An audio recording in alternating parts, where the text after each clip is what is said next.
Journal, plus de retard dans le débarquement des marchandises au port autonome de Conakry. De nouvelles grues très adaptées à ces opérations sont désormais disponibles sur le terrain. Les détails, c'est dans un très bref instant. Et puis des acteurs de la société civile envisagent d'éradiquer l'apatridie en Guinée d'ici 2024. Après une enquête sur l'enregistrement à l'état civil en Haute-Guinée, leur prochaine action, sensibiliser les populations sur l'importance d'avoir un extrait de naissance. Enfin, le championnat national de Ligue 1 professionnel se poursuit sur les différents stades du pays sans aucun sponsor. Abdoulaye Diallo et Rachel Teduno seront dans ce journal pour parler de la deuxième journée de ce championnat.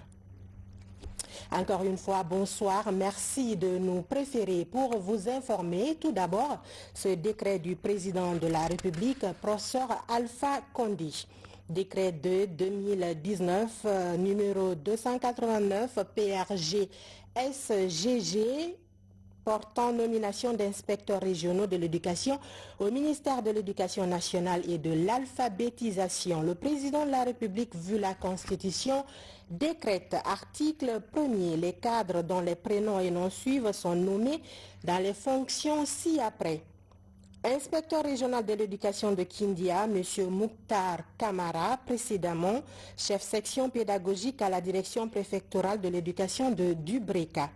Inspecteur régional de l'éducation de Mamou, M. Kerfala Mansaring, précédemment inspecteur régional de l'éducation par intérim. Inspecteur régional de l'éducation de Farana, M. Fodeba Kanté, confirmé. Inspecteur régional de l'éducation de Kankan, M. Famoro Keta, confirmé. Inspecteur régional de l'éducation de l'Abbé, M. Bato Donzo, précédemment chef section pédagogique de l'inspection régionale de l'éducation de Zérékoré. Inspecteur régional de l'éducation de Zérékoré, M. Amara Kondé, confirmé. Inspectrice régionale de l'éducation de Conakry, Mme Sama Koko Léontine, confirmé. Inspecteur régional de l'éducation de Boké, M. Moriba Sidibé, confirmé. Article 2. Le présent décret qui abroge toute disposition antérieure contraire sera enregistré et publié au journal officiel de la République, Conakry le 4 novembre 2019, signé professeur Alpha Condé. Et puis le président de la République, professeur Alpha Condé, a reçu en audience cet après-midi au palais Sékou-Touréa Elhadj Mohamed Lamine Diané, une victime de l'accident qui s'est produit en Arabie Saoudite en 2015. Grâce au soutien du chef de l'État, Elhadj Mohamed Lamine Diané a été dédommagé par les autorités saoudiennes. Il est venu remercier le président de la République pour son soutien. Compte rendu Abdul Karim Condé. Elhadj Mohamed Lamine Diané, résident en Angola, victime d'un accident en 2015 en Arabie Saoudite pendant le pèlerinage, a bénéficié du soutien du président de la République, professeur Alpha Condé, auprès des autorités saoudiennes. Elhadj Mohamed Lamine Diané a été dédommagé cette année par les autorités de l'Arabie Saoudite. Il est venu remercier le président de la République, le professeur Alpha Condé, pour son soutien.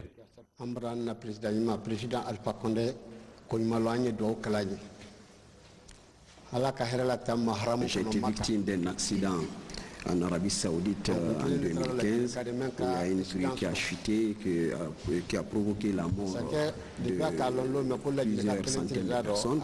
Et par la grâce de Dieu, j'ai été victime de cet accident-là, mais je n'ai perdu qu'un œil.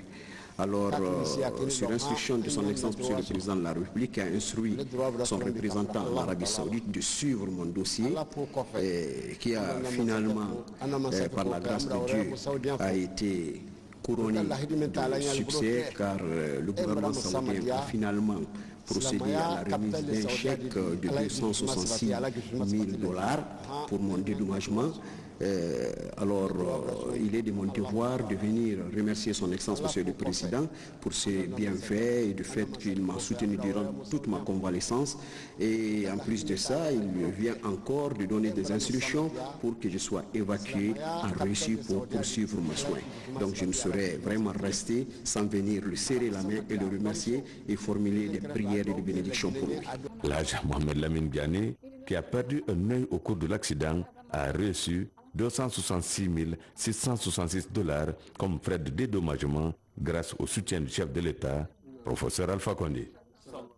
Je vous le disais dans les titres, le retard dans le débarquement des marchandises au port autonome de Conakry ne sera plus qu'un mauvais souvenir. La solution vient d'être trouvée par une société. De nouvelles grues très adaptées à ces opérations sont déjà disponibles sur le terrain. Reportage Nabi Kamara, Fodé Kamara. Le port autonome de Conakry entre dans la grande phase de compétition avec les autres ports de la sous-région. Dans ce poumon économique du pays, si certains navires pouvaient passer toute une journée pour débarquer 1000 à 1200 tonnes de bagages, aujourd'hui c'est chose faite en quelques heures seulement grâce à l'arrivée de nouveaux équipements modernes. Aujourd'hui nous avons des grilles libères de 140 tonnes de capacité de levage, des grilles libères encore ultra modernes de dernière génération, de 80 tonnes aussi comme capacité de levage et une grille de 30 tonnes pour les petites charges comme capacité de levage. Donc ces grilles ont une cadence de déchargement moyenne de 700 tonnes à l'heure et au maximum jusqu'à 1200 tonnes l'heure elles peuvent aller. Au niveau du terminal conventionnel, on n'avait pas des grilles d'une telle capacité de déchargement et ultra moderne. La réception de ces grues est une nouvelle étape pour le port de Conakry, car leur mise en service va dynamiser l'ensemble des activités portières et constituer un formidable levier économique de productivité au service de l'économie guinéenne. Avec ces nouveaux équipements, les développements totaux réalisés depuis le début de la concession de mai 2019, les investissements totaux réalisés atteignent à 50 millions d'euros. Nous avions promis de 500 millions d'euros d'investissement qui sera étalé en 25 ans, la durée totale de la concession. Donc nous avons depuis le mai 2019, nous avons déjà réalisé 50 millions d'euros sur ces 500 millions. Ces équipements viennent en rajout à plusieurs autres investissements au port autonome de Conakry grâce au partenariat guinéo-turc. Il s'agit notamment de la réalisation de la pénétrante, la modernisation du quai conventionnel et l'aménagement du terminal Clinker. C'est officiel, l'ambassadeur de la République islamique d'Iran a remis ce lundi les clés du nouveau siège du ministère des Affaires étrangères et des Guinéens de l'étranger, situé ici même à Koloma. Depuis la désignation du centre directionnel de Koloma comme futur quartier administratif de la capitale, c'est le tout premier ministère à y avoir son siège construit. Explication, Alpha Gaba, Memouna Bella Diallo. Au centre directionnel de Koloma, un édifice public vient de sortir de terre. C'est le tout nouveau ministère des Affaires étrangères. Construit par la République islamique d'Iran, ce bâtiment d'une architecture rare a été financé à hauteur de 6 millions de dollars. Les travaux sont pratiquement terminés et les clés sont remises aux autorités bénéficiaires. Je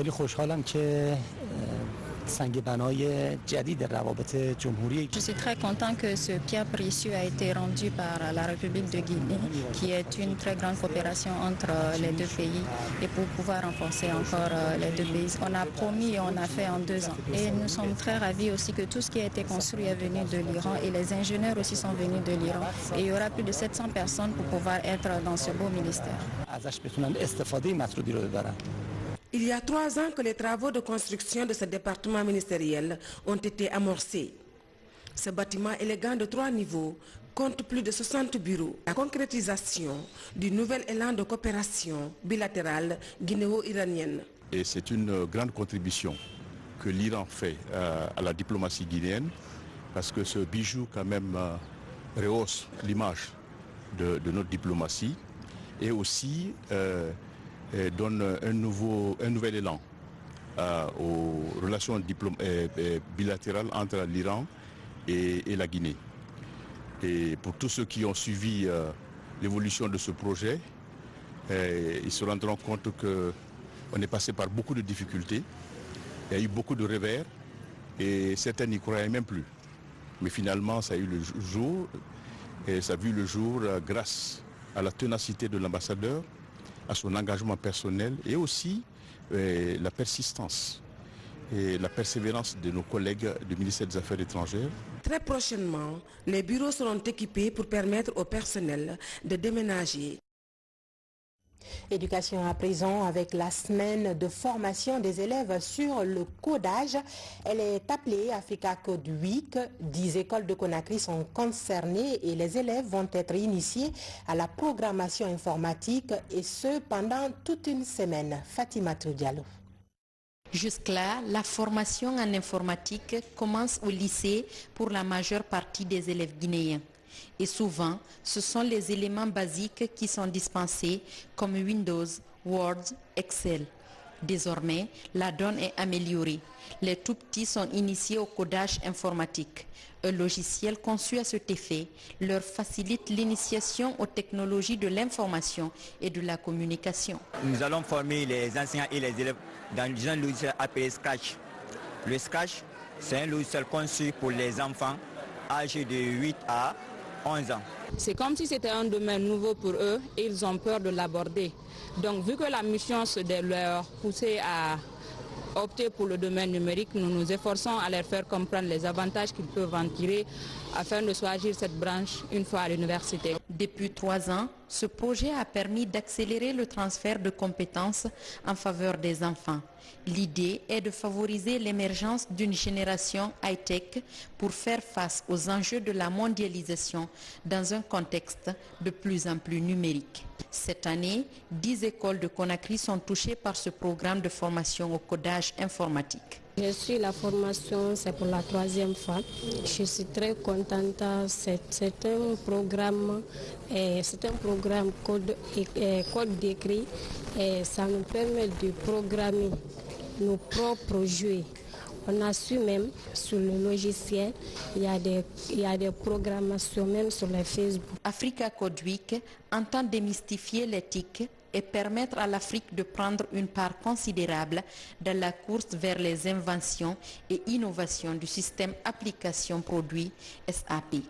C'est une opportunité donnée aux élèves et formateurs d'avoir des connaissances approfondies sur le codage en développant très tôt l'accès aux technologies. Deuxième titre de ce journal, éradiquer l'apatridie d'ici 2024 est la mission que s'est assignée des acteurs de la société civile. Ils se sont intéressés à l'enregistrement à l'état civil en menant une enquête en Haute-Guinée. Ils viennent de faire la restitution avec l'appui de la fondation Osiwa. Ces acteurs sont les membres du réseau Convergence des jeunes et leaders pour la paix et la démocratie et leur action vise la sensibilisation des parents sur l'importance d'avoir un extrait de naissance. Abdoulaye Ngilande Diallo. L'acte de naissance est le premier document d'un être humain selon la loi. En Guinée, en dépit des multiples textes et lois qui régissent la vie de l'enfant, de nombreux parents ignorent encore l'intérêt de ce document. L'établissement de l'extrait de naissance pour les enfants est l'un des premiers droits de l'enfant. C'est un droit fondamental de l'enfant. Si il est compromis, c'est sûr que ça peut avoir un impact sur toute la vie de l'enfant.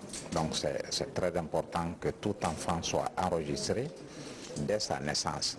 Comme le code de l'enfant le prévoit, les parents ont la responsabilité de faire enregistrer leur enfant dans le délai requis. Comme on l'a dit ici, dans le délai de 6 mois. Au-delà de 6 mois, si ce n'est pas fait devant l'officier de l'état civil, les parents doivent tout mettre en œuvre pour aller vers les juridictions et obtenir un jugement supplétif tenant d'acte de naissance qui sera transcrit en marge des registres de l'état civil. Pour atteindre cet objectif, le réseau Convergence des jeunes et leaders pour la paix et la démocratie initie le projet d'appui aux efforts d'accès aux actes d'état civil en Haute-Guinée. Une initiative qui consiste à expliquer aux communautés à la base l'importance de l'extrait de naissance. Nous avons trouvé par endroits les populations, ils ont une méconnaissance vis-à-vis de nos textes de loi. Il y a la pauvreté et l'éloignement même des centres ou des bureaux d'état civil au niveau des communautés. Lorsque c'est au niveau des communes rurales, urbaines seulement qu'on trouve les états civils et que c'est des agents qui sont détachés pour aller dans les communes rurales et comment faire au niveau niveau des communes, des districts et des quartiers. Donc cet éloignement, on a trouvé que c'est un problème qui est énorme. Nous avons compris aussi, comme les populations ne savent pas en réalité qu'il y a une date limite pour enregistrer son enfant, lorsque cette date passe, l'enfant ne peut plus avoir un extrait de naissance, il faut un jugement supplétif. Mais dès que tu parles de jugement supplétif qui se fait au niveau de la justice, il y a des populations qui ont peur. Ça les ramène à abandonner leurs enfants. Dans sa zone d'intervention, le projet a ciblé 1000 enfants pour lesquels il compte établir des jugements supplétifs.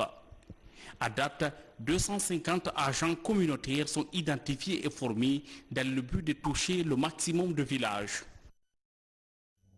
Voilà, éradiquer la patrie d'ici 2024 est la mission que se sont assignés ces acteurs de la société civile dans notre pays. Exportation des produits locaux à présent, le gouvernement guinéen et l'Union européenne incitent les jeunes diplômés à la valorisation de leur potentiel et à la meilleure identification des opportunités d'affaires. La formation se tient à Mamou avec un objectif clair, mieux renforcer leurs capacités en matière de profilage des marchés d'exportation. Reportage Mamadou Paté Baldé.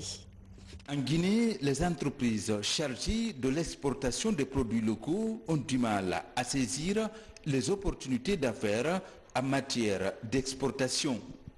Pour relever ce défi, le Centre du commerce international apporte son expertise aux acteurs du secteur dans la région de Mamou. L'appui permettra aux acteurs d'identifier les besoins du marché d'exportation en vue de profiter de ce potentiel encore inexploité. L'un des volets, c'est d'améliorer l'employabilité des jeunes Guinéens qui sont soit en fin de cycle, soit ils sont à la recherche d'un premier emploi ou ils n'ont absolument pas de base de formation dans ce sens, dans l'objectif d'identifier des opportunités d'affaires pour ces exportations. À Mamou, le Centre du commerce international a réuni des institutions d'appui au commerce, le secteur privé, des étudiants et des jeunes diplômés en quête du premier emploi de la région. L'implication de ces jeunes permettra à notre région de réintégrer les jeunes de façon socio-économique, permettant ainsi de consolider les acquis sur le terrain pour empêcher l'immigration irrégulière. Le ministère du Commerce, sensible aux difficultés liées à l'exportation des produits locaux et les possibilités de création d'emplois en Guinée, compte sur l'appui de l'Union européenne pour booster l'entrepreneuriat jeune et lutter contre la migration irrégulière. Au sortir de cet atelier, je pense que tous les participants seront en mesure d'élaborer des profils de marché qui pourra les aider à développer leur entreprise. Parce que lors de cet atelier, on nous a appris des logiciels de création de profils de marché. Durant cette rencontre de 5 jours, des thématiques comme la possibilité d'identification des besoins du marché, la définition des stratégies pour se conformer aux réalités du marché locaux ont été débattues. Voilà, c'était donc un reportage de Mamadou Paté Baldé rendu en studio par Mamadou Saliouba. Et puis, ce chiffre de la semaine, depuis le 31 octobre dernier, le capital de la Banque africaine de développement, BAD, connaît une augmentation historique de 125%. Le capital de la première institution de financement du développement du continent passe de 93 milliards de dollars américains à 208 milliards de dollars américains. La Guinée, à travers le ministère du Plan et du Développement économique, a activement milité en faveur de cette 7e augmentation du capital de la BAD. Actuellement, la BAD appuie la Guinée à travers un important portefeuille de projets autour de 568 millions de dollars. Il y a grand espoir que dans le nouveau cycle de programmation à venir, l'augmentation du capital de la BAD profitera à la Guinée sous le leadership du professeur Alpha Condé, indique un communiqué du ministère du Plan et du Développement économique. Parlons à présent de cet administrateur civil qui vient de faire un saut dans l'inconnu. Fabilan Dansoko, c'est son nom. La soixantaine révolue tronque sa tenue des bureaux contre celle des champs. À Wonkifon d'Ankoya, ce passionné de la terre a aujourd'hui plus de 4 hectares de riz. À son actif, son rêve, lutter contre la faim et la pauvreté. Diamo Kaba est allé à sa rencontre. Suivez son reportage.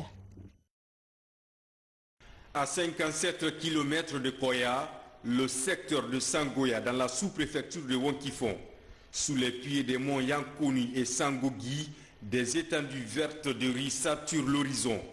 Ici, plus de 1000 hectares de plaine sont dédiés à l'agriculture. Fabilan Dansoko, la soixantaine, possède près de 4 hectares de riz. Cet administrateur civil est à son premier essai. En étant dans les casernes, en étant dans les bureaux des écoles ou des hôpitaux, qu'on peut toujours faire l'agriculture et à moindre frais dans notre pays, parce que le sol est là, qui se prête effectivement, et l'humanisme est là, sinon moi je viens de Sigiri. Mais je n'ai pas eu de problème pour avoir cette plaine-là, grâce à la cohabitation, grâce à l'humanisme qui domine le Guinéen. L'agriculture, Dansoko l'a embrassé il y a de cela 8 mois. Son riz est déjà à maturité malgré l'envahissement des oiseaux migrateurs. La récolte est prévue pour ce samedi et devrait être commercialisée le mois prochain sur le marché local. Le produit a bien donné et comme ça a bien donné, je m'attends vraiment à une très bonne récolte. La récolte a vraiment réussi. Donc je tenais vraiment à saluer son initiative et à encourager ceux qui n'ont pas pu prendre le pas, de vraiment commencer à investir, parce que comme il le dit, l'investissement est rentable et puis bon, ça tend à éliminer justement la famine dans le pays. Fabilan Dansoko, expert multiplié par 2 les surfaces cultivables en 2020. Le chemin s'annonce promoteur pour ce néo-agriculteur qui nourrit l'ambition d'employer de nombreux bras valides réunis déjà en coopérative. L'objectif est de susciter chez les jeunes l'envie d'adhérer au groupement d'intérêt économique. On reste à Koya, plus précisément du côté de l'Amouré, où la filière bois de Koya est partie évaluer les plans mis en terre lors de la dernière campagne de reboisement. Si certains plans ont germé, d'autres par contre n'ont pas survécu, d'où le régarnissage immédiat sur le terrain. Ousmane Ba. Gomboya, dans la préfecture de Koya. Nous sommes sur les abords de l'Amouré, une rivière qui subit des menaces de la part des riverains et même des exploitants des carrières de granit. Depuis 2015, la fédération de la filière bois de Koya veille sur le site et en a déjà fait sa zone de reboisement. C'est pour une utilisation rationnelle du bois conformément au slogan « Planter 10 arbres pour en couper un ». On revisite le site pour faire un examen approfondi de notre travail. Les plantes qui ont poussé et ceux qui n'ont pas poussé. Ça peut nous permettre de regarnir encore notre travail. Pour une bonne coordination de ces activités, la filière a mis en place son propre bureau, le premier du genre en province. Je voudrais lancer un appel à tous mes démembrements dans les 33 préfectures et dans les 5 communes de Conakry et les 8 régions de la Guinée. Tous ceux qui n'ont pas fait autant que Koya l'a fait, d'emboîter le pas, ce que Koya vient de faire, et cela vient encore de prouver à l'opinion nationale et à l'international, comme nous l'avons dit, que nous sommes une organisation nationale et nous sommes sur l'étendue du territoire national. Après des sensibilisations sur la nécessité de protéger l'environnement, surtout au niveau des flancs des montagnes de Koya, très menacées par les constructions anarchiques, ces acteurs ont réitéré leur volonté d'exercer leur métier dans les normes et surtout d'œuvrer aux côtés du gouvernement en participant chaque année aux campagnes de reboisement pour la lutte contre le changement climatique. Depuis 2015, la Fédération nationale de la filière bois a sur fonds propres reboisé 612 hectares sur l'ensemble du territoire national, a fait remarquer cette structure. Place à présent à l'actualité en plus bref et en images, une actualité commentée pour vous ce soir par Alpha Siagaba.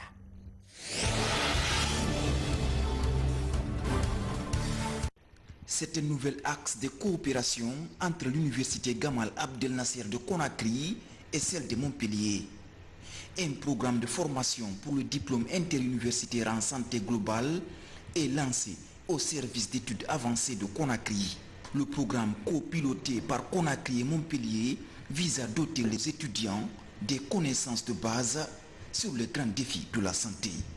Il s'agira de faire venir des enseignants de haut niveau de la Guinée, du Sénégal, de la Côte d'Ivoire, du Togo. Et donc l'approche qui va être innovante ici, c'est d'utiliser la visioconférence, la technologie avec l'Internet maintenant qui est accessible chez nous pour faire intervenir tous les enseignants du côté de Montpellier, du côté de... Il y a certains qui seront de la Sorbonne, de Montpellier, je l'ai dit, et puis des institutions de recherche à l'étranger qui vont intervenir par visioconférence.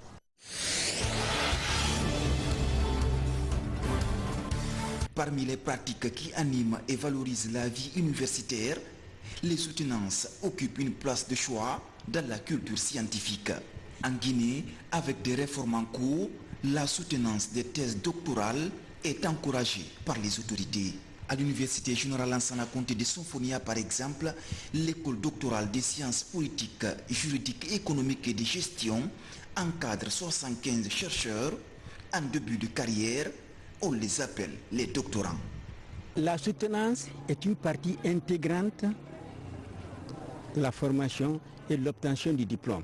Parce qu'il ne s'agit pas seulement de rédiger un mémoire, il faut que ça soit présenté publiquement devant un jury qui aura à apprécier la qualité et la pertinence de votre travail.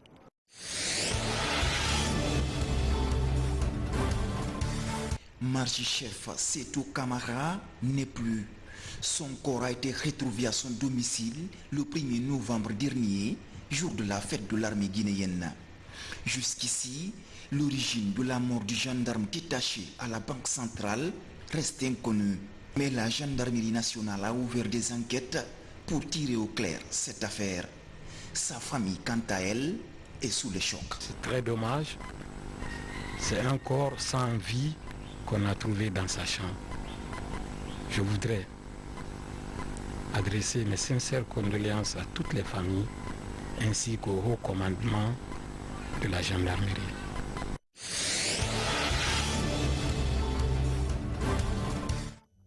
Signalons que ce lundi, les victimes de la marche non autorisée du 14 octobre dernier ont rejoint leur dernière demeure. Ce lundi, une marche funèbre a été organisée à cet effet de l'hôpital sino-guinéen de Kipé au cimetière de Bambeto, une cérémonie qui a été émaillée d'incidents. À propos, je vous invite à suivre cette déclaration de la police nationale lue par son porte-parole. Suivez.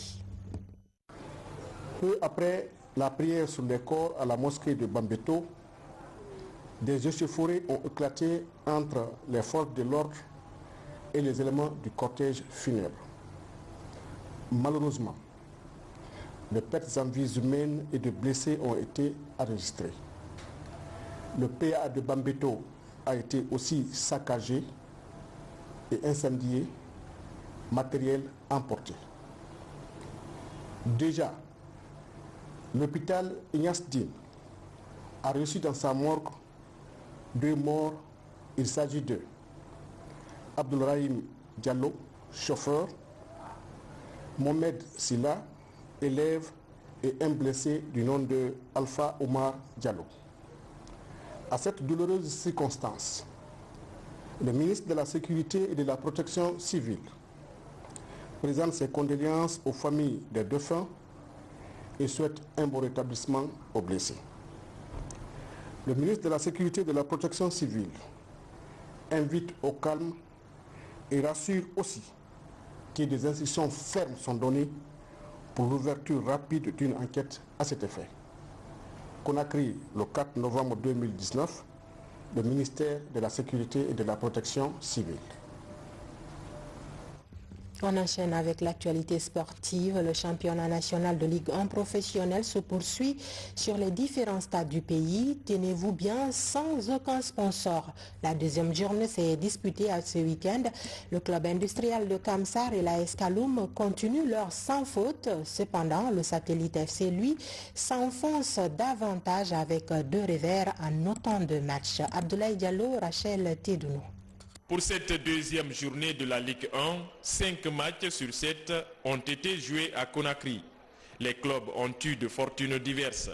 La confirmation chez les uns contraste avec la déception chez les autres. Le Satellite FC continue sa mésaventure en ce début de saison. Le club de Ratoma a subi le réalisme du CI Kamsar sur un score de 5-1. Cueillis à froid dès l'entame, les industriels se baladent devant un adversaire en manque de repères. Le Fellow Star de l'Abbé et le Wakria AC se sont quittés sur un score de parité d'1 but partout. Longtemps mené, l'équipe de Bokeh va réagir en fin de partie par l'intermédiaire de Abdoulaye Yonta Kamara qui répond à Ousmane Fanda Fofana.